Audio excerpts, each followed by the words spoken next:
안녕하세요, 파노라마입니다. 오늘의 사연 함께 보시죠. 다른 곳에서 아내가 가정을 바꿔주었다는 글을 보고 와서 저도 써봐요. 처음 써보는 거라 부족해도 이해해주세요. 올해 29살인 저는 정말 별 볼 일 없는 사람이었어요. 6살 때 사업하시던 아버지께서 사고로 돌아가시면서 정말 빚 말고는 아무것도 남겨지지 않았고, 그때부터 엄마와 지하 단칸방에서 살면서 엄마가 모든 고된 일 다 하시며 키워주셨어요. 엄마는 제가 대학에 가는 게 꿈이셔서 저는 힘든 가정 속에서도 대학 진학을 했어요. 대학 다니면서 알바로 집 근처 입시학원에서 프린트하고 질문 받아주는 조교를 했었고, 4학년 때부터 가끔 다른 강사 땜빵을 하다가 어쩌다 보니 대학 졸업해서도 학원 강사를 하게 되었어요. 생각보다 많이 벌더라고요. 제가 대학생 때 엄마가 무릎 수술을 하시고 걷지를 못하세요. 10걸음만 걸어도 힘들어 하셔서 휠체어 타고 생활하세요. 그리고 그땐 집에 남은 빚도 많아서 연애나 결혼은 포기한 상태였거든요. 그냥 평생 엄마 모시고 살려고 했어요. 저 때문에 몸이 편찮으신 거니까요. 그러다 하루는 고3 학생의 학부모님과 진학 상담을 하다가 저에게 큰아들, 즉 학생의 형을 만나볼 생각 없냐고 하시더라고요. 처음에는 불편해서 거절했는데 계속 한 번만 만나보라고 하셨어요. 그래서 솔직히 이러이러해서 남자를 만날 생각이 없다, 죄송하다 했는데 그래도 괜찮다고 한 번만 만나보라고 해서 결국 한 번 봤었어요. 그런데 너무 잘 이해해주고 좋은 사람이라서 계속 만나게 되었고 1년 만에 결혼했어요. 결혼 전부터 시부모님과 남편은 언제나 엄마에게 홀로 자식을 키워낸 존경스러운 분이라고 말씀해 주셨고, 그게 너무너무 감사하더라고요. 그때 결혼해도 되겠다고 생각한 것 같아요.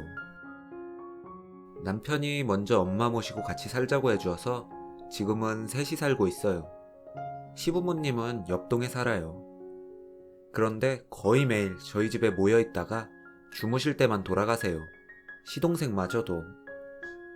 북적북적하게 살아본 적이 없는 엄마와 저는 북적북적 집안이 너무 좋아요. 어머님은 점심때마다 맛있는 거 싸들고 집으로 와서 엄마랑 같이 밥 먹으며 말동무도 해주시고, 밖에 나가기 힘든 엄마를 조수석에 태워서 드라이브도 다녀주시고 하세요. 어머님께서 제게 먼저 베프 생겨서 너무 좋다고 말씀해 주시더라고요. 하루는 제가 일이 늦게 끝나서 택시 타고 집에 가려는데 아버님께서 오셨더라고요. 그래서 택시 타고 가면 금방인데 왜 오셨냐고 하니까 원래 딸이 늦으면 아빠가 데리러 오는 거야 라고 하시더라고요. 차 안에서 오는 내내 펑펑 울었어요. 아버님은 어머님께 저 울렸다고 혼나시고요. 갑자기 시동생이 된 제자는 제가 형과 사귄 후부터 쭉 누나라고 부르네요. 시부모님이 뭐라고는 하시는데 누나가 더 가족 같잖아 하면서 꾸준히 누나라고 불러요. 그래서 어머님도 제게 도련님이라고 부르지 말고 이름 부르라고 해서 정말 동생처럼 땡땡아 하고 불러요. 아, 가끔 용돈 필요할 때는 형수님이라고 하더라고요. 저도 거절할 때는 도련님이라고 불러요. 엄마는 편찮으신 후로 많이 우울해하셨는데 요새는 저보다 더 행복해 보이세요. 얼마 전부터 사돈댁이랑 사위 스웨터 만들어준다고 유튜브로 뜨개질 열심히 배우고는 계신데 제가 보기에는 다다음 겨울쯤에나 가능할 것 같아요. 전 평생 감사하다고 엎드려 절하는 마음으로 갚으며 살려고요. 하루하루 우울했던 삶이 덕분에 하루하루가 너무 행복해졌어요. 두 가정이 만나서 기쁨이 배가 되는 것만큼 행복한 일도 없을 것 같아요. 여러분도 모두 행복한 가정 꾸리세요. 이어서 베스트 댓글이 있습니다.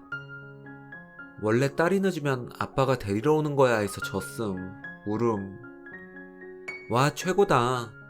읽으면서 저까지 미소 짓게 만드는 행복해지는 글이네요. 예쁜 사랑 열심히 사랑하세요. 이런 게 진정한 시댁이지. 결혼이 며느리가 시가의 식구가 되는 게 아니라 서로 다른 두 가정이 아름답게 융화되는 거라는 걸 보여주는 예인 것 같네요.